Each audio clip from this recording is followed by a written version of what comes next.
Hamma o'ziga yarashgan ish qilar ekan hayotda. Hamma tarbiyasi ko'targan, vijdoni ko'targan ish qilar ekanda. O'zini rolini o'ynar ekan, ya'ni. Xoin odam xiyonat qilar ekan. Iflos odam ifloslik qilar ekan.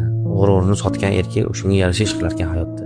Nomusini sotgan ayol shunga yarasha ish qilar ekan. Ya'ni hamma o'ziga yarashgan ish qilar ekan. Shu ish unga yarashadi. Ya'ni bitta joyi sizga foyda qilib ketar ekan bu odam.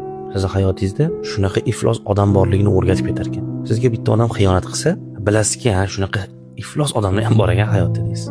Tirik ekan, u kitoblarda, kinolarda ko'rilgan odamlar haqiqatan hayotda bor ekan. O'shaning uchun u kinolar yozilgan deb xulosa qilasizda. Sizga dars berib ketar ekanda u. O'ylab qarasangiz, shunaqa odamlar bo'lish kerak ham hayotda. Bo'lmasam, yaxshilik degan narsani qanaqa qilib ajratasiz yomonlikni? Yomonlik degan narsani qanaqa qilib ajratasiz yaxshilikni? Yaxshilik bo'lish uchun yomonlik bo'lish kerak. Qorong'uligini bilish uchun yorug'lik bo'lish kerak-da. Shunaqa odamlar bo'lmasa, siz bila olmas ekansiz. Yaxshi insonlar bo'lmasa, yomon odamni ajratib bo'lmas ekan hayotda. Shuning uchun hamma o'ziga yarashgan ish qilar ekan. Vijdoni ko'targan, iymoni ko'targan ish qilar ekan hayotda. Bu hech ajablanarli narsa emas ekan. Buni yashab ko'rar ekansizda.